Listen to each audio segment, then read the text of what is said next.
Today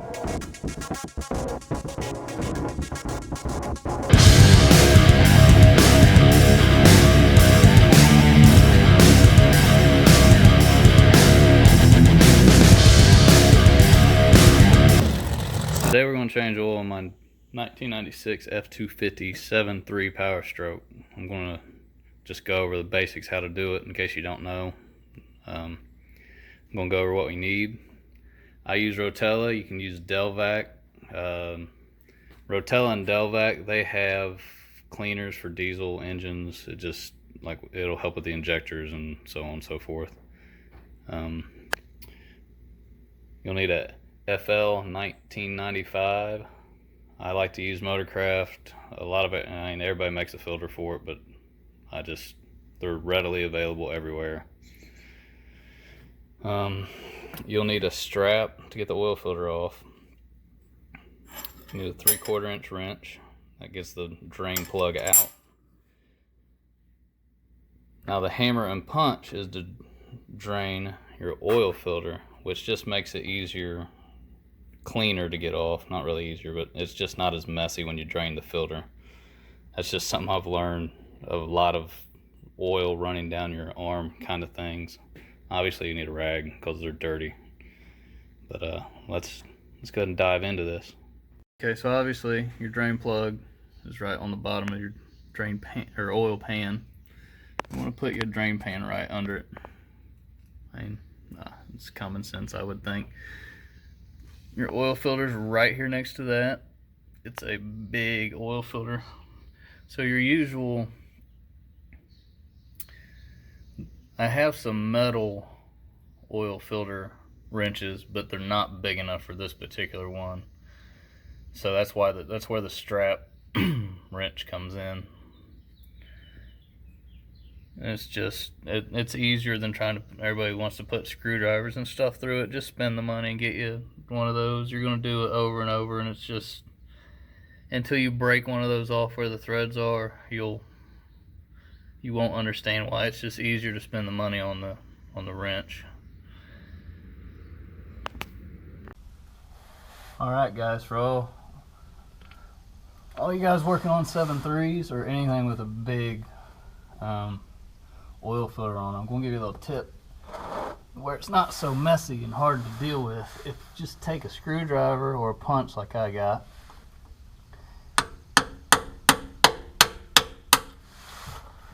you can drain your oil filter real easy,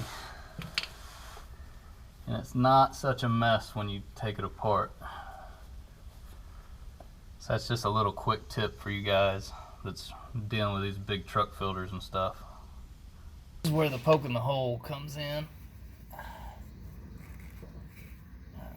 put that on backwards, didn't I? There we go. I'm gonna get that as tight as you can, and just,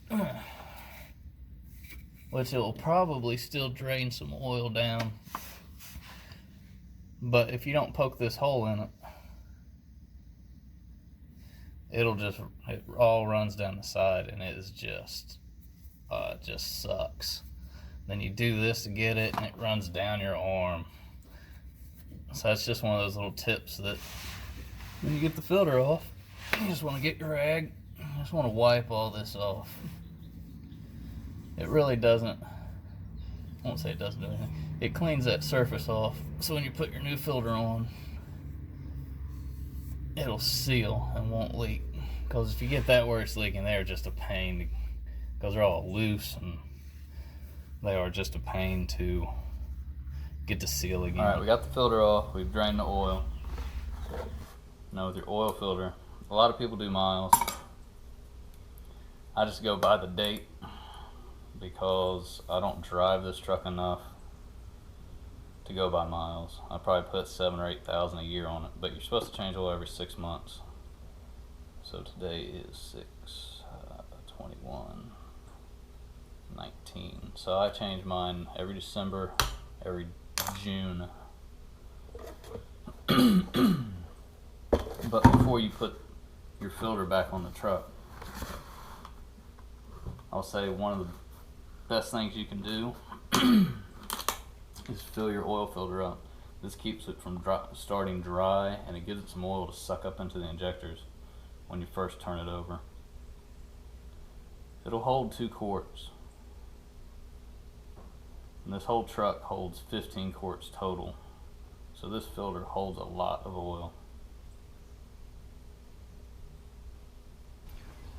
Alright, you got your oil in your filter. You're going to take this bad boy. You're just going to clean that little bit of old oil off there with your finger. It won't hurt nothing.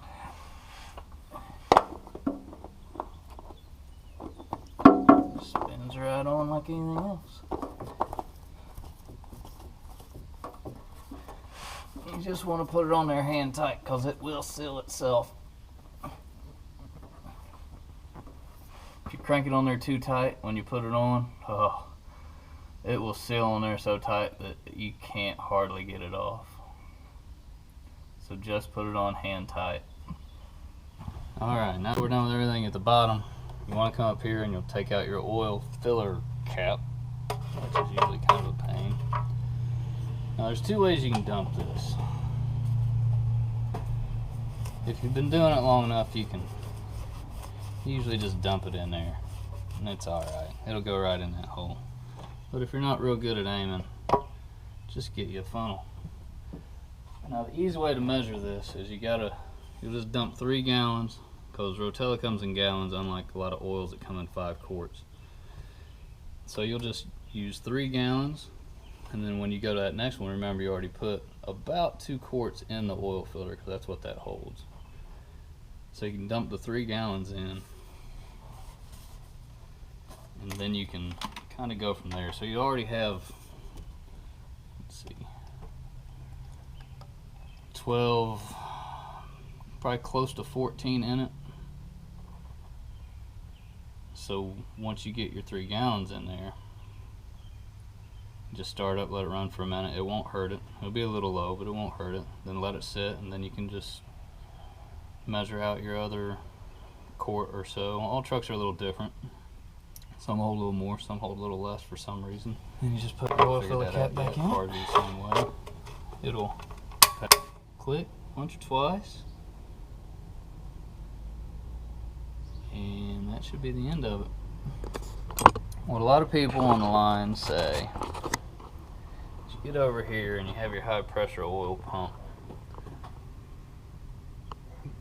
reservoir, I think it is. Well, they have a drain plug down in the bottom of it. I don't know if I can find it on here. I don't think I'm going to be able to see it. But they say that there'll be people on there that will tell you you need to drain that because it doesn't drain, and it gets clogged up, and I won't say it's not true. I'm sure it does happen on some trucks, but you have to think about it. That oil is flowing through there at such a high pressure that it cleans itself out, and everything drains down. It drains out of the bottom of that. And even if it doesn't, the little bit of oil that stays in it, unless you let it sit forever, it's not going to just harden up.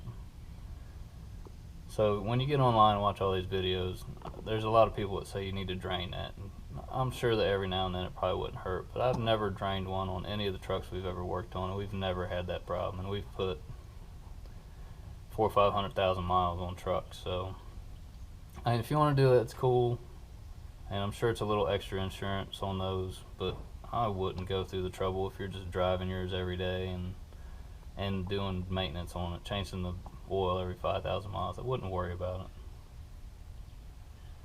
But that's pretty much the basics of changing oil on this beautiful 7.3. It's looking pretty rough. And now we got to find the oil leak on it. It's leaking oil somewhere down in that general area. Oh, fun, fun, fun. Till next time, go work on stuff.